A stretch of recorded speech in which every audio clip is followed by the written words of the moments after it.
8 years ago, my sister got pregnant. The father wasn't involved and my sister didn't want the baby.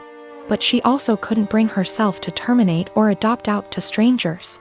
She approached me and my now ex-husband and asked if we would be willing to adopt her child. We weren't sure as we were concerned this would lead to issues down the line, but my sister insisted that it wouldn't, so we ultimately agreed. Before Lucy was a year old, my husband left us both because my sister lied about Lucy's father. When Lucy was 4, I got together with my wife, and we married last year. My sister has said that seeing me and my wife with Lucy, who is now 7, confirms to her that she made the right decision. When I first adopted Lucy, my husband and I told my sister that we wanted multiple children, which she said she was fine with at the time, but now my wife and I are looking into our options and my sister objects. My sister has been staying with us since July because her boyfriend kicked her out. She keeps asking Lucy if she's sure she wants siblings. Lucy has said that she does, and telling us she's worried we won't be able to give Lucy what she needs. And then today happened. We had an online consultation with a fertility clinic to talk about sperm donation. We told my sister about it and asked her to keep an eye on Lucy while we talked. The Wi-Fi went randomly on and off 3 times during the session, booting us out of the call each time. The 3rd time, my wife went to check it and saw my sister holding the power cord, and Lucy trying to plug it back in. Lucy saw my wife and said, "Auntie keeps turning the Wi-Fi off." Wife plugged it back in. But we could no longer get into the session, and we got an email from the doctor saying that if the Wi-Fi is going to be this bad, then maybe we should try a more local clinic, as we can't do online consultations. When we confronted my sister, she admitted that she wants Lucy to be an only child so she has 100% of our undivided attention, and then said in a sarcastic tone, "Forgive me for only wanting what's best for my daughter." To which we responded that Lucy isn't her daughter. Things escalated until I said that my sister should go stay with our parents, and my wife drove her to their place. Since leaving, a few hours ago, she's apologized and begged to come back, and my parents have also asked me to take her back. But I've refused. They've all called me an arsehole for kicking my own sister out after one argument, because now she's unable to get to work. No car and too far to walk, and she's back in her childhood room while at our place she had a studio to herself behind the house. I live in an apartment on the ground floor of a house that was converted to apartments. My neighbors, 1 street over but the back of their house faces the back of the house I live in, can see my whole backyard and vice versa. My apartment has a whole wall of windows that are on the back of the house. It's gorgeous and is a big reason I picked the place. I love keeping plants and it let in a lot of light. Looking out, there is the neighbor's backyard, which is large and comes up close to my place. The property line is maybe 10 or 15 feet from my windows. Once it has gotten to be warm out, I've noticed the husband of the family who owns that house looking into my apartment a lot. Even sometimes I'll look up and see him, look away, then look back minutes later and he's still looking. So I started shutting the shades during the day, but that was kind of annoying. My place is a dark, cramped shoebox without the windows open. And I can't do that for too long because the plants were struggling without light, so I bought these window coverings that make windows into one-way mirrors. During the day when it is light out, my windows look just like mirrors now. From the inside it looks pretty much the same, the windows look tinted slightly darker, but that's it. From the outside you can't see in at all, it looks exactly like mirrors. The section of windows it's applied to is about 8 feet high and 20 feet wide.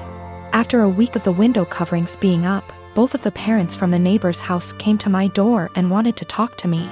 The wife was complaining about the windows for a lot of reasons. 1, they were ugly too. It was uncomfortable, especially for the teens and their friends, to have a huge mirror adjacent to the swimming pool. It's at a time that they feel insecure about looks and they have lost interest in hanging out by the pool. 3, in the afternoon and evening, it was reflecting a lot of extra sunlight into their backyard. They couldn't enjoy eating dinner on the back porch with the sun in their eyes. I said sorry about the inconvenience, but I wanted it for privacy. They both pushed back on that some, and I said that I needed privacy because of the husband starting. He started denying it in front of his wife, and so I took out my phone where I'd taken pictures and sent it to my group of friends, and showed her a couple pic tires of him gaping at my apartment and the texts from that time. He got mad and said he incidentally looked over, and the 8-foot by 20-foot mirror was a crazy overreaction. I said that I'd like to keep it, and that I was sorry, but frankly this was avoidable. I think they're both mad because they called my landlord, who brushed them off. One of my best friends lives in a different country. We met years ago online and have talked almost daily to what is approaching a decade. We have both flown back and forth once or twice a year to see the other and hang out, and we've always been there for each other's big moments. She found out last year that she is expecting her first child, and it was amazing news for us all. I was so happy for her to start the family I know she's always wanted with her husband. She came to visit a few months into her pregnancy and asked me to be the baby's godmother. I was over the moon. While we live an 8-hour plane ride from each other. I do have a job that gives me decent vacation allowance and deals with certain airlines that makes visiting manageable. I knew that I could be there for her, and told her that whenever she was ready for someone outside of the family to be there, I would make the trip. Last month, she had her baby shower. And I only found out when I saw on Instagram a mutual friend who lives in the same city as me, had surprised her at the shower. I hadn't been invited.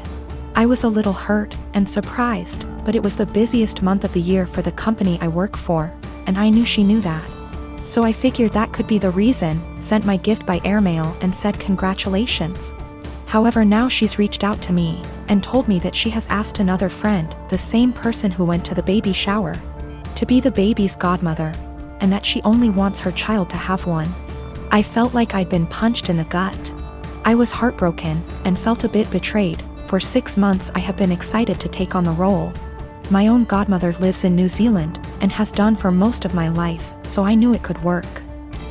Knew how to stay in contact and be a part of the child's life while living in another country. But now she's taken back her offer, and chosen someone else. I wouldn't be so upset if she had chosen someone who lived closer. But she has replaced me with someone who lives in the same city as me, so it's not a distance thing. We have been friends for years. I have been there with updates, support and love her whole pregnancy. And at no point was there any clue she had changed her mind, until the baby shower a few weeks ago. I don't know if I should confront her, tell her I'm hurt, or just accept her decision. It's her baby. And I would never want to force her into a decision she wasn't happy with. I just don't know what to do or say to her now. I want to let her know I'm sad that I'm missing out, but I don't want to sound like I'm whining. And I want to know why she changed her mind, but I'm scared the answer will just upset me. My dad practically gave me up to his sister from the moment I was born. My mom died when she was giving birth to me. And my aunt told me he never recovered from that because he blamed me for her dying. It hurt a lot as a kid that at family events he would ignore my existence. When I was a little older he got more vocal about me killing her, and he can't stand to look at my face. You can imagine the amount of therapy that put me in. I used to go to church crying because I was scared about going to hell for doing that to my mom. That's how much his words me up. But the shitty part was that I never stopped trying to be accepted by him. After my high school graduation he told me to never bother him again since he legally has no obligation to me anymore, since he was sending my aunt money to take care of me. Around that time is when I finally started accepting that reality, so from there we moved on with our lives. My aunt doesn't talk to me about him. Sometimes my grandparents do, and that's how I found out he got married. They were mad he didn't invite me to their wedding, but to me it didn't matter because we're not close. But it was his wife who wanted to meet me. It's the first time ever that he wants to make contact, and it was to pretty much say she wants me on their life. She doesn't know the real reason about why we're estranged. He asked me to please not say anything, and maybe this could be a way to reconcile after all. But he was only doing it for her. That much was clear when we talked. I never said I would be. He still insisted on us meeting at their place because she really wanted to meet me. All she thinks is we were estranged for not getting along in my teenager years, going to college and losing touch because of life stuff. It pissed me off that he played it off as us just not talking for petty reasons. Meanwhile, the actually reason damaged me for years. I told her the truth. Everything he said to me. That he was never a parent to me, that was all my aunt. It was definitely a shock for her. The outcome was a disaster. Everyone has heard about this now. My grandmas in particular told me she understands my anger. But this was his chance finding someone since losing my mom, and now it's been put in jeopardy. My dad is devastated. They think it was going too far to ruin his marriage that way when he was willing to include me in their lives, which could have been the start of our relationship. And they say not only did I ruin that, but also possibly wrecked his marriage. She just doesn't agree at all with what he did, and it could have been avoided if I didn't say anything. For me, it was hard not to tell the truth after the lies made it seem like it was nothing serious. I couldn't ignore what happened after what it did. If it was the right call, since it put their whole marriage at risk after all.